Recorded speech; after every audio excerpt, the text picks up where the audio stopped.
రాష్ట్రాల్లోని అంగన్వాడీ సోదరిమణులందరికీ నమస్కారం. అంగన్వాడీ అప్డేట్స్ కోసం ఇంకా ఎవరైనా సబ్స్క్రైబ్ చేసుకోకపోతే వెంటనే మన ఛానల్ని సబ్స్క్రైబ్ చేసుకోండి, వీడియోస్ లైక్ చేయండి, మీ ఫ్రెండ్స్ షేర్ చేయండి. ఇక విషయంలోకి వెళ్తే ఇక్కడ ఒక న్యూస్ చూస్తే అంగన్వాడీ ఆదర్శాల ఒడి రాష్ట్రంలోనే మొదటిసారిగా రిఫ్రిజిరేటర్ల వితరణ, కార్యకర్తలకు చరవాణి యూనిఫామ్స్ పంపిణీ అంటే ఇక్కడ ఒక న్యూస్ అయితే రావడం జరిగింది. ఇది కర్ణాటక న్యూస్. ఇది మనకెందుకు చెప్తున్నానంటే ఇలాంటి సౌకర్యాలు మన తెలుగు రాష్ట్రాల్లోని అంగన్వాడీ కేంద్రాల్లో కూడా ప్రవేశపెడితే చాలా మంచిగా ఉంటుందని చెప్పి ఈ వీడియోతో చేస్తున్నాను. చివరి దాకా వినండి. మరి నవజాత శిశువులు, 5 ఏళ్ల పిల్లలు, గర్భిణీలు, బాలింతల్లో నెలకొన్న అపౌష్టికతను నివారించడానికి సంజీవనిలా పనిచేస్తున్న భారతదేశ వ్యాప్తంగా ఉన్నటువంటి అంగన్వాడీ కేంద్రాలు మరి దేశంలోనే ఆదర్శంగా నిలుస్తున్నాయి. మరి పౌష్టికాహారం అందజేస్తున్న ఆ కేంద్రాలకు రాష్ట్రంలోనే మొదటిసారిగా ఫ్రిడ్జ్లను అందజేసి సేవలను అయితే మరింత విస్తరిస్తున్నారు. ఇది కర్ణాటక రాష్ట్రంలోని బళ్ళారి జిల్లాలో కర్ణాటక ప్రభుత్వం మొట్టమొదటిసారిగా ప్రతి అంగన్వాడీ కేంద్రానికి ఒక ఫ్రిడ్జ్ను అయితే సప్లై చేయడం జరిగింది. ఇది ఒక గుడ్ న్యూస్ ఆ కర్ణాటక రాష్ట్రంలోని బళ్ళారి జిల్లా అంగన్వాడీ కేంద్రాల వారికి. మరి ఇదే విధంగా మన తెలుగు రాష్ట్రాల్లోనూ కూడా ప్రతి అంగన్వాడీ కేంద్రానికి ఒక ఫ్రిడ్జ్ని ఫ్రీగా గవర్నమెంట్ ఇస్తే చాలా మంచిగా ఉంటుంది. ఎందుకంటే క్షేత్రస్థాయిలో గుడ్లు ఖరాబ్ అయినాయని, వివిధ పోషకాహారాలు ఖరాబ్ అయినాయి అని చెప్పేసి అంగన్వాడీ టీచర్లు ఆయాల మీద మరి బదనాం అయితే వస్తుంది. అలాంటి బదనాం రాకుండా ఉండాలంటే ఈ ఫ్రిడ్జ్లు సప్లై చేస్తే చాలా మంచిగా ఉంటుంది. మరి ప్రభుత్వం అంగన్వాడీ కేంద్రాలకు కందిపప్పు, శనగపప్పు, బియ్యం, ఇతర ఆహార పదార్థాలను సరఫరా చేసినా వాటిని సక్రమంగా నిల్వ చేసుకుంటున్నారు.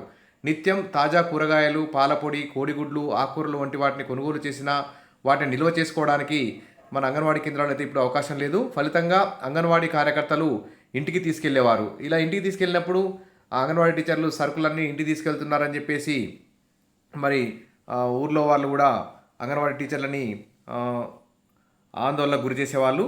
కాబట్టి ఫ్రిడ్జ్లు సప్లై చేస్తే మరి అంగన్వాడీ కేంద్రాల్లోనే వాటిని నిల్వ చేసి నాణ్యమైనటువంటి సరుకులని లబ్ధిదారులకు అందించే అవకాశం ఉంది. లేకుంటే అంగన్వాడీ కేంద్రంలో ఆరుబయట పెట్టడంతో, పాడైపోవడంతో వృధాగా పారేసేవారు.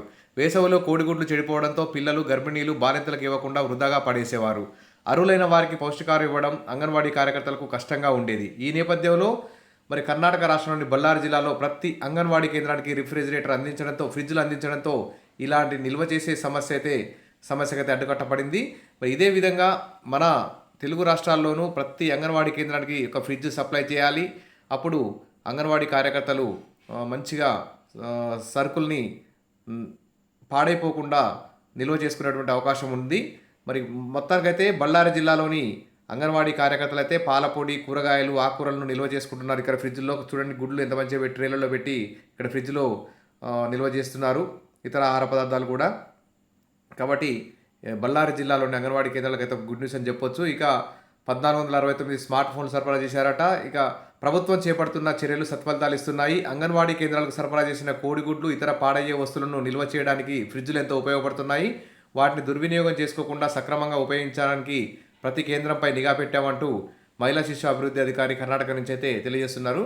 మరి ఇలాంటి సౌకర్యం కల్పిస్తే ఖచ్చితంగా అంగన్వాడీలో నాణ్యమైనటువంటి పోషకాహారం చిన్నారులకు అందే అవకాశం ఉంది. ఇక అదేవిధంగా అంగన్వాడీ టీచర్లు ఆయాల యొక్క జీతాలు కూడా పెంచి ప్రభుత్వ ఉద్యోగులతో సమానంగా ఉద్యోగ భద్రత కల్పించి పెన్షన్, గ్రాట్యుటీ తదితర సౌకర్యాలు కూడా కల్పిస్తే నాణ్యమైన విద్య, నాణ్యమైన పోషకాహారం అందించడానికి అవకాశం ఉంటుంది.